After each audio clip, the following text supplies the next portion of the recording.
L'affaire que nous allons traiter aujourd'hui est celle de Guy Parfait Nzoko, qui s'est rendu coupable du meurtre d'Alain Sylvain Mwanza Pape, après s'être rendu compte que ce dernier trimballait dans un sac la tête de sa fillette de 2 ans à peine, qu'il venait non seulement de kidnapper, d'assassiner, mais surtout de démembrer.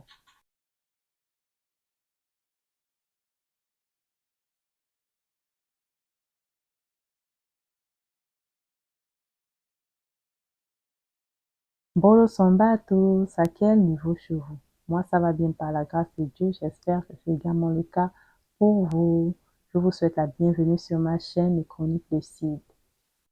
Je vous invite d'ores et déjà à vous abonner à la chaîne, activer la cloche de notification et surtout à liker la vidéo. Sans plus tarder, passons à notre histoire. L'affaire d'aujourd'hui se déroule le 6 décembre 2020 et nous emmène dans le village nommé Membe, situé à 11 km du district d'Eteke, district de la province de Langournie au Gabon.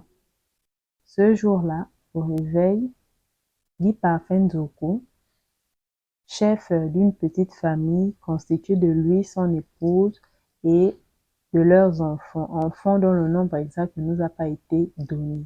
Mais nous savons que de cette fratrie est née la Benjamine d'à peine 2 ans nommée Gabrielle Monboise.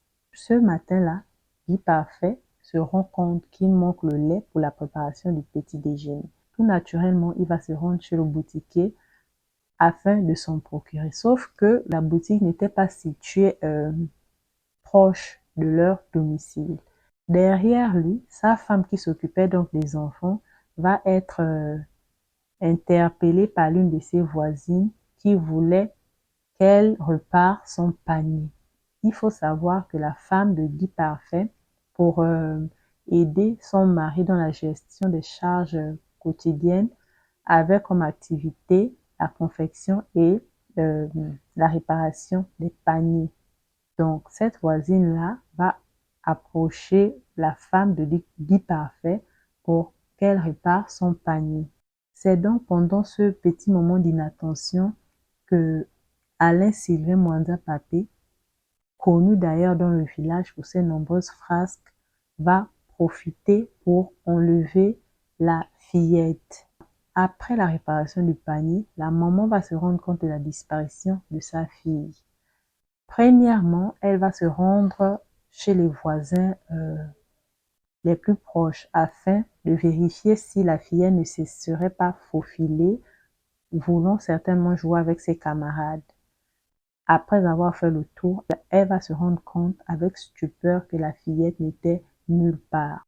Paniquée, affolée, elle va donc alarmer tous les voisins qui vont l'aider dans la recherche.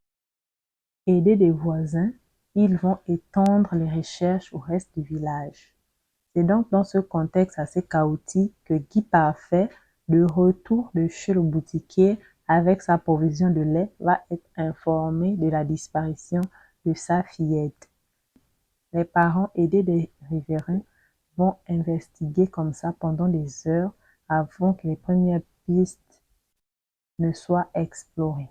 Parmi les dites pistes, ils vont recueillir le témoignage d'une autre fillette du village qui va affirmer avoir vu Alain Sylvain passer avec la fillette au dos, se dirigeant vers la forêt.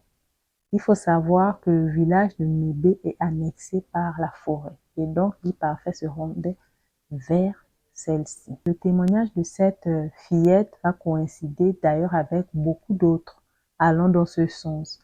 Ce qui va d'autant plus accentuer les soupçons contre Alain Sylvain, c'est le fait que depuis toutes ces heures où les investigations avaient lieu, il était porté disparu. Conscient du personnage peu scrupuleux à qui ils avaient désormais affaire, ils se hâtèrent donc en direction de la forêt en vue d'arrêter Alain Sylvain avant qu'il n'accomplisse sa basse besogne, peu importe laquelle était-ce.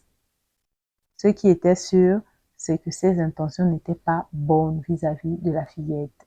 Quand soudain apparaît devant eux Alain Sylvain en provenance de la dite forêt, paniqué, certainement surpris de voir devant lui cette foule en colère, surtout qu'il tenait dans ses bras un sac blanc en plastique ficelé au bout, ensanglanté qu'il tentait de dissimuler en vain.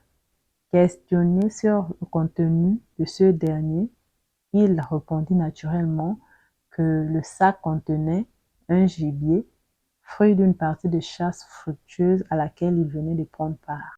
Une explication qui semble n'avoir pas du tout convaincu la foule qui s'hâta d'effectuer sur lui une fouille au corps. Une fois la main mise sur le dit sac, ils se hâtèrent de l'ouvrir.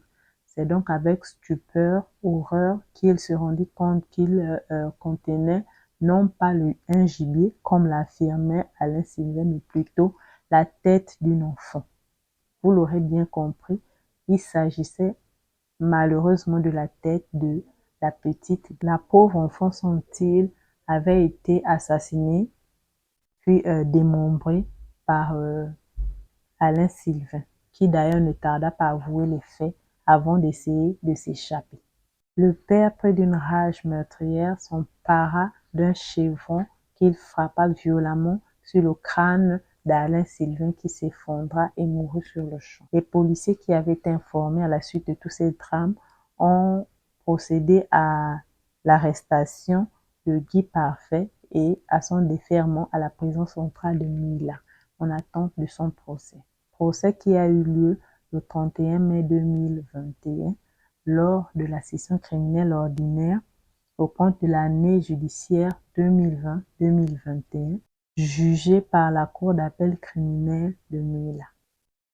Au terme du dit procès, alors que la famille d'Alain Sylvain Mwanza Papé refusa de se constituer partie civile, consciente de qui était leur enfant qui n'hésitait d'ailleurs pas à battre sa propre mère, la Cour a jugé Guy Parfait Nzoku non coupable et a ordonné sa mise en liberté. Et ce ne fut que justice. C'est sur ces mots que prend fin l'affaire d'aujourd'hui. Je vous remercie d'être arrivé jusqu'ici et vous invite à vous abonner et à liker la vidéo si ce n'est pas déjà le cas. Quant à moi, je vous dis à la prochaine.